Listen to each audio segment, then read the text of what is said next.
Hello friends, आप सभी का स्वागत है हमारे यूट्यूब चैनल विजार्ड क्लासेस पर। अभी जो है आज के टॉपिक में हम लोग माइक्रो प्रोसेसर पढ़ने के लिए जा रहे हैं, जो कि बीपीएससी टीआरई या फिर एचटीईटी कंप्यूटर साइंस के लिए बहुत ही इम्पोर्टेंट टॉपिक है। ठीक है, उससे पहले का अगर आप लोग वीडियो नहीं देखे हैं तो जा कर के देख लीजिए, हमारे यूट्यूब चैनल पर अपलोड है और प्ले लिस्ट भी बना हुआ है। तो आज के टॉपिक में जो है हम लोग पढ़ेंगे माइक्रो प्रोसेसर के बारे में। तो माइक्रो प्रोसेसर क्या होता है? इन अर्लियर डेज, मतलब बहुत पहले के टाइम में, एक computers CPU used to occupy a large room और मल्टीपल कैबिनेट। मतलब कि अर्लियर डेज, बहुत पहले के समय में जो है, बहुत पहले के दिन में जो है कंप्यूटर्स का सीपीयू जो है बहुत ही लार्ज स्पेस जो है ना ऑक्यूपाई करता था। ठीक है, ऑक्यूपाई ए लार्ज रूम मतलब कि बहुत लार्ज रूम का ज़रूरत होता था कंप्यूटर सीपीयू को रखने के लिए। ठीक है, और मल्टीपल कैबिनेट्स का ज़रूरी होता था सीपीयू को रखने के लिए। ठीक है friends, how इवर with the advancement in technology, लेकिन टेक्नोलॉजी में जैसे ही एडवांसमेंट आया, the physical size of CPU has reduced. ठीक है, सीपीयू साइज जो है, फिजिकल जो सीपीयू का साइज जो है वो रिड्यूस्ड हो गया। And it is now possible to place a CPU on a single microchip only. और अब पॉसिबल हो चुका है, टेक्नोलॉजी के एडवांसमेंट होने के बाद जो है अब पॉसिबल हो गया है कि हम लोग जो है सीपीयू को जो है एक सिंगल माइक्रोचिप पर भी रख सकते हैं। पहले के समय में क्या था दोस्तों कि कंप्यूटर सीपीयू रखने के लिए बहुत ही लार्ज रूम का ज़रूरत पड़ता था, मल्टीपल कैबिनेट का ज़रूरत पड़ता था। लेकिन जैसे ही टेक्नोलॉजी में एडवांसमेंट आया तो सीपीयू का जो है फिजिकल साइज जो है वो रिड्यूस्ड हो गया। And it is now possible to place a CPU on a single microchip only. और अब जो है पॉसिबल हो पाया है कि सीपीयू को जो है हम लोग सिंगल माइक्रोचिप पर भी रख सकते हैं। ठीक है, अब है a processor which is implemented on a single microchip is called micro processor. तो ठीक है, यहाँ पे देख लीजिए कि वो प्रोसेसर यानी कि सीपीयू जिसे कि हम लोग सिंगल माइक्रोचिप पर रखते हैं उसे हम लोग माइक्रो प्रोसेसर कहते हैं। ठीक है, ए प्रोसेसर यानी कि CPU which is implemented on a single microchip, जो कि सिंगल माइक्रोचिप पर इम्प्लीमेंट किया गया है उसे हम लोग माइक्रो प्रोसेसर कहते हैं। ठीक है, सीपीयू यानी कि प्रोसेसर जो सिंगल माइक्रोचिप पर रहता है उसे हम लोग माइक्रो प्रोसेसर कहते हैं। Nowadays almost all the CPUs are micro processor. आज के समय में जो है ऑलमोस्ट जितने भी सीपीयू हैं वो सभी के सभी जो हैं माइक्रो प्रोसेसर हैं। ठीक है, nowadays almost all the CPUs are micro processor. ठीक है, आज के टाइम में जो है ऑलमोस्ट जितने भी सीपीयू हैं वो सभी के सभी माइक्रो प्रोसेसर हैं। Hence the terms are used synonymously for practical purpose. तो ठीक है, प्रैक्टिकल पर्पस में जो है हम लोग सीपीयू को माइक्रो प्रोसेसर के नाम से भी जानते हैं। अब है micro processor is a small sized electronic component inside a computer that carries out various task involve in data processing as well as arithmetic and logical operations. तो अब जो है हम लोग पढ़ने जा रहे हैं कि माइक्रो प्रोसेसर होता क्या है। तो माइक्रो प्रोसेसर जो है एक स्मॉल साइज्ड इलेक्ट्रॉनिक कंपोनेंट है कंप्यूटर के अंदर में। ठीक है, माइक्रो प्रोसेसर जो है एक स्मॉल साइज्ड इलेक्ट्रॉनिक कंपोनेंट है कंप्यूटर के अंदर में, that carries out various task, जो कि वेरियस टास्क को कैरीज करता है, जैसे कि डेटा प्रोसेसिंग हो गया, अर्थमेटिक लॉजिकल ऑपरेशन हो गया। ये सभी काम जो है माइक्रो प्रोसेसर कैरीज आउट करता है। These days microprocessor is built over an integrated circuit। ठीक है, आज के समय में जो है माइक्रो प्रोसेसर एक इंटीग्रेटेड सर्किट पर बना है, comprising millions of small components like register, transistor and diodes. ठीक है, और मिलियंस ऑफ स्मॉल कंपोनेंट्स को जो है वो क्या करता है, कैरी करता है, जैसे कि रजिस्टर हो गया, ट्रांजिस्टर हो गया, डायोड्स हो गया, ये सभी के सभी जो है वो कैरी करता है। अब है micro processors have evolved over time in terms of their increase processing capability, decreasing physical size and reduced cost. ठीक है, माइक्रो प्रोसेसर जो है टाइम के साथ जो है बहुत ज़्यादा इवॉल्व हो गया है। In term of their increase processing, उसका प्रोसेसिंग काफ़ी बढ़ चुका है, कैपेबिलिटी काफ़ी बढ़ चुका है, उसका फिजिकल साइज जो है माइक्रो प्रोसेसर का वो कम हो चुका है, उसका कॉस्ट भी कम हो चुका है। Currently available micro processors are capable of processing millions of instructions per milli second. तो ठीक है, अभी जो करेंटली माइक्रो प्रोसेसर्स अवेलेबल है वो कैपेबल है मिलियंस ऑफ इंस्ट्रक्शंस को पर मिली सेकेंड में करने के लिए। करंटली अवेलेबल जो भी माइक्रो प्रोसेसर है are capable of processing millions of instruction per milli second.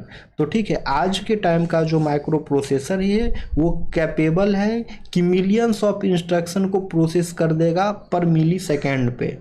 ठीक है, तो यहाँ पे है table 1.2 list different type of micro processor along with their generation, time period and underlying technology since their inception in early 1970s।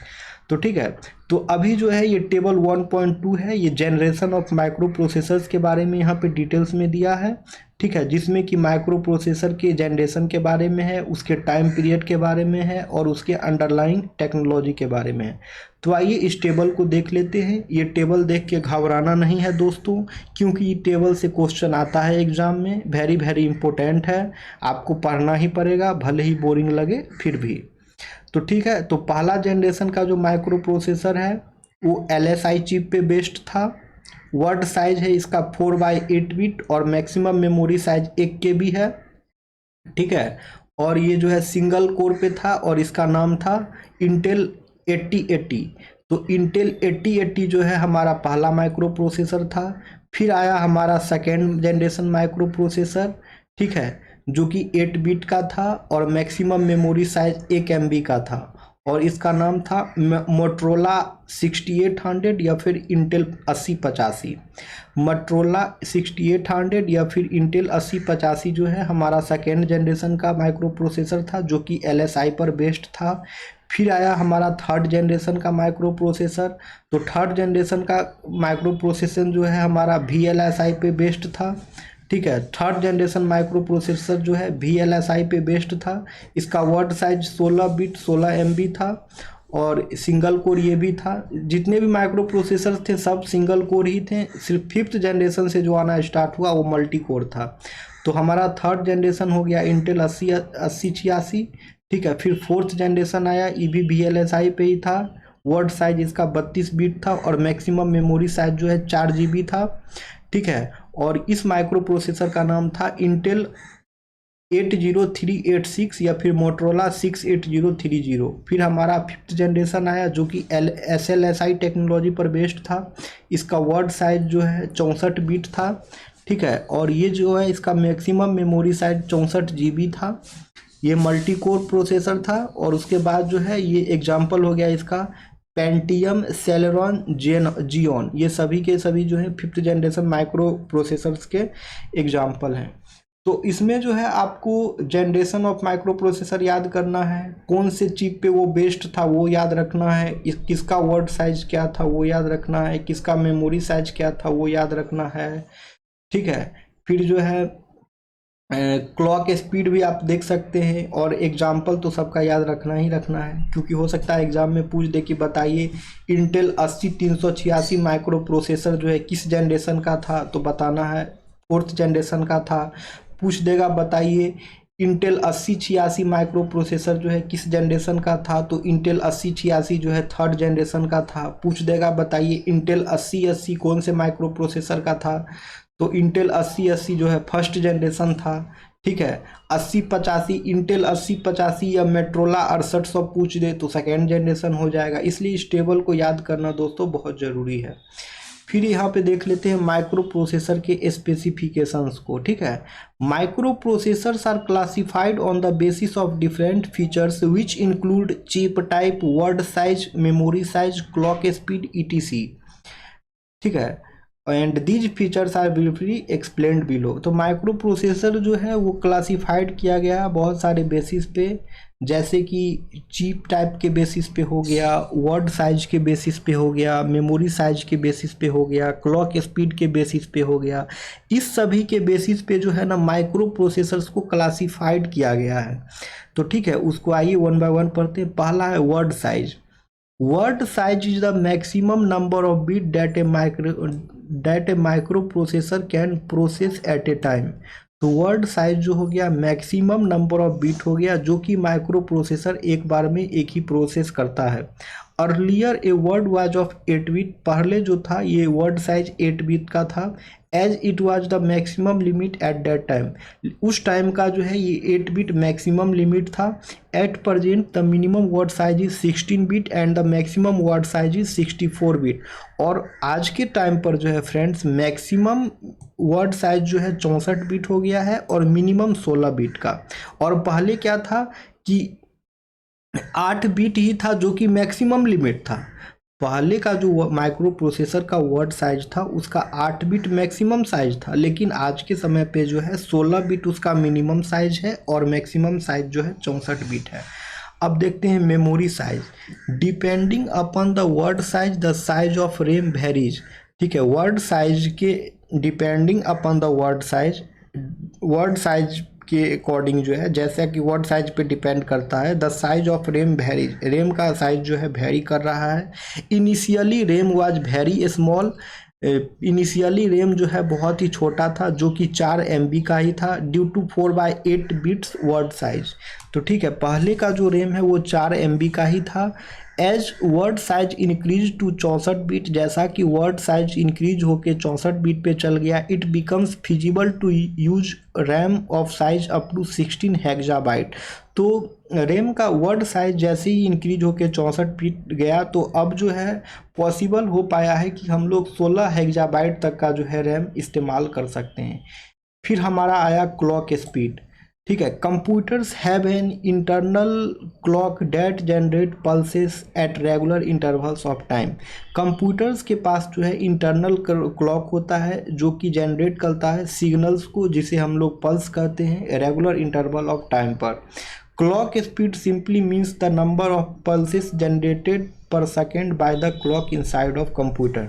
तो clock speed को simply जो है हम इस ऐसे जानते हैं कि the number of pulses generated per second by the clock inside a computer. Computer के इनसाइड जो भी क्लॉक होते हैं वो पर सेकेंड जो पल्स जनरेट करते हैं या फिर पल्स या फिर कह सकते हैं सिग्नल्स जनरेट करते हैं उसे ही हम लोग क्लॉक स्पीड कहते हैं। The clock speed indicates the speed at which the computer can execute instruction. तो क्लॉक स्पीड जो है हमारा ये इंडिकेट करता है कि कंप्यूटर जो है इंडिकेट्स द स्पीड को इंडिकेट करता है कि कंप्यूटर जो है कितने स्पीड में जो है इंस्ट्रक्शंस को एग्जीक्यूट करेगा। Earlier it was measured in hertz and kilo hertz. पहले जो है क्लॉक स्पीड को हम लोग हर्ट्ज और किलो हर्ट्ज में मापते थे, but in advancement in technology and chip density it is now measured in giga hertz that is billions of pulses per second.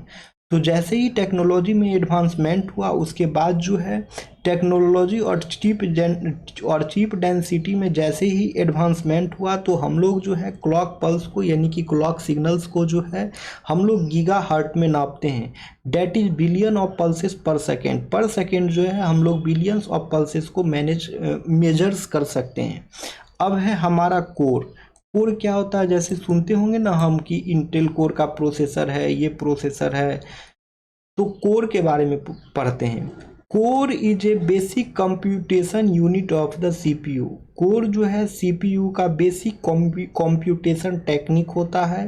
Earlier processors had only one computation unit. Earlier processors जो भी थे उसके पास सिर्फ एक ही computation unit हुआ करता था, there by capable of performing only one task at a time. इसलिए जो है वह एक बार में ही एक ही टास्क को परफॉर्म करता था। With the advent of multi core processor, ठीक है, मल्टी कोर प्रोसेसर का जैसा ही इन्वेंशन हुआ, it has become possible for the computer to execute multiple task.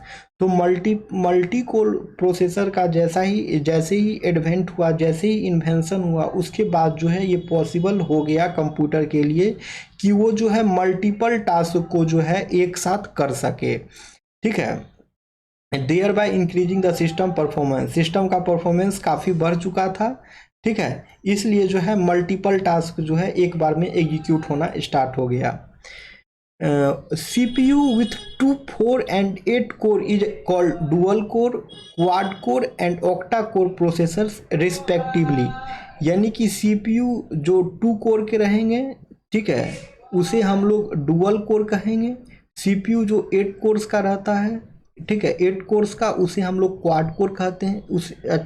जो 4 कोर का रहेगा उसे हम लोग क्वाड कोर कहेंगे, और जो 8 कोर्स का रहेगा उसे हम लोग ऑक्टा कोर प्रोसेसर कहेंगे, ठीक है फ्रेंड्स। CPU जो 2 कोर्स का रहता है उसे हम लोग डुअल कोर प्रोसेसर कहते हैं। CPU जो 4 कोर्स का रहेगा उसे हम लोग जो है क्वाड कोर प्रोसेसर कहते हैं। CPU जो 8 कोर्स का रहता है उसे हम लोग ऑक्टा कोर प्रोसेसर कहते हैं। तो फ्रेंड्स, आज के क्लास में जो है हम लोगों ने पढ़ा माइक्रो प्रोसेसर्स के बारे में। माइक्रो प्रोसेसर्स जो है काफ़ी इम्पोर्टेंट टॉपिक है कंप्यूटर साइंस के लिए। तो हम लोग जो चीज़ अभी पढ़े हैं उसको एक ओवरऑल डिवाइड कर लेते हैं, ठीक है। तो माइक्रो प्रोसेसर के बारे में पढ़ लिए थे हम लोग, ये सब इंट्रो हो गया था, ठीक है, कि अर्लियर टाइम में जो CPU जो है बहुत सारे जगह लेते थे, ठीक है। CPU को रखने के लिए जो है अर्लियर टाइम में बहुत सारे जगह का रिक्वायरमेंट होता था, ठीक है, बहुत ही बड़े लार्ज रूम का या फिर मल्टीपल कैबिनेट का। उसके बाद जैसे ही टेक्नोलॉजी में एडवांसमेंट हुआ तो CPU का फिजिकल साइज रिड्यूस्ड हो गया। उसके बाद जो है एक चीज़ यहाँ पे ये नोट करने वाली बात है कि प्रोसेसर जो सिंगल माइक्रोचिप पर इम्प्लीमेंटेड रहता है उसे हम लोग माइक्रो प्रोसेसर कहते हैं।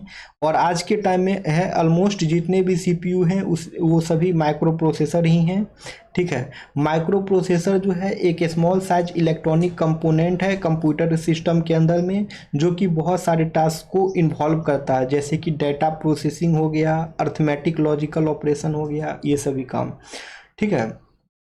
और आज के टाइम में जो है माइक्रो प्रोसेसर जो है इंटीग्रेटेड सर्किट पर बना है, ठीक है, जो कि ट्रांजिस्टर, रजिस्टर, डायोड्स, ये सभी को जो है कंटेन्स करता है।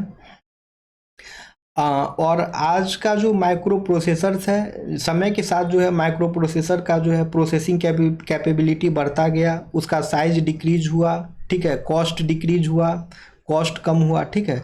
उसके बाद जो है आज का जो माइक्रो प्रोसेसर है वो millions of instruction per milli second पे करने के लिए कैपेबल है। ये देख लीजिए, ये टेबल हम लोग देखे थे माइक्रो प्रोसेसर का, तो इसे देख लीजिए।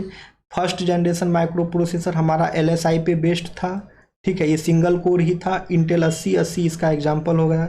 सेकेंड जनरेशन जो था हमारा LSI पर ही था, ठीक है, इसका मैक्सिमम मेमोरी साइज 1 MB था। और ये मेट्रोला 6800 इंटेल 8085 इसका एग्जाम्पल था। फिर है थर्ड जनरेशन, ये हमारा VLSI पे था। याद रखना, थर्ड और फोर्थ जनरेशन जो है हमारा VLSI पे था, फिफ्थ SLSI पे था और फर्स्ट सेकंड LSI पे था।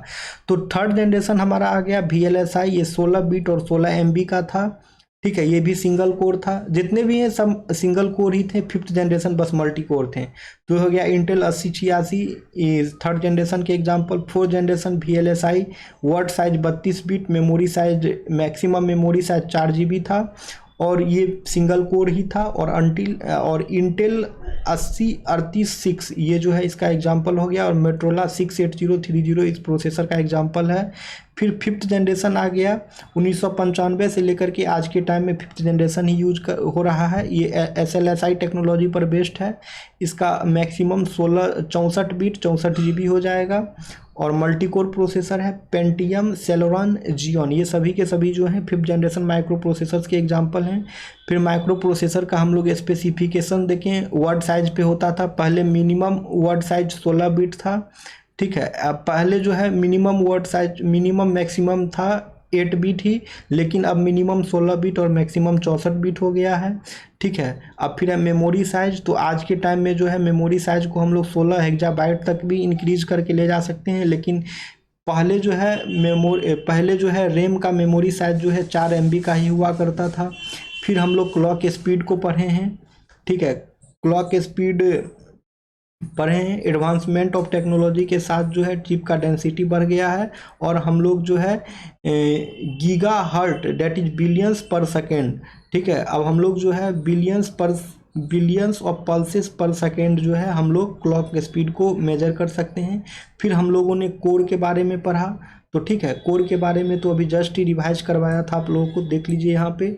CPU जो 2 कोर का रहेगा उसे हम लोग डुअल कोर कहते हैं। CPU जो 4 कोर का रहेगा उसे हम लोग क्वाड कोर कहते हैं, और CPU जो 8 कोर्स का रहेगा उसे हम लोग प्रोसेसर्स कहते हैं। तो ये सभी के सभी जो है हम लोग माइक्रो प्रोसेसर के बारे में पढ़े। नेक्स्ट जो हमारा टॉपिक है वो माइक्रो कंट्रोलर है, ठीक है फ्रेंड्स। तो अगर आप लोग को वीडियो पसंद आता है तो आप लोग हमारे वीडियो को लाइक अवश्य करें, ठीक है। चैनल को सब्सक्राइब भी कर ले जो लोग नए हैं चैनल पे, ताकि आने वाले वीडियो का नोटिफिकेशंस जो है आप सभी को मिलता रहे। तो अभी का ये सेशन जो है एंड करते हैं, लेकिन हमारे चैनल पे कंटिन्यू कंप्यूटर साइंस, STET और BPSC के लिए कंटिन्यू क्लासेस चलती रहेगी। जो भी लोग नए हैं चैनल पे, चैनल को सब्सक्राइब कर लेंगे ताकि आने वाले वीडियो का नोटिफिकेशंस आप सभी को मिलता रहे, ठीक है फ्रेंड्स। तो चलिए सेशन को एंड करते हैं, फिर जो है हम लोग मिलेंगे नेक्स्ट वीडियो पे। Thank you everyone friends.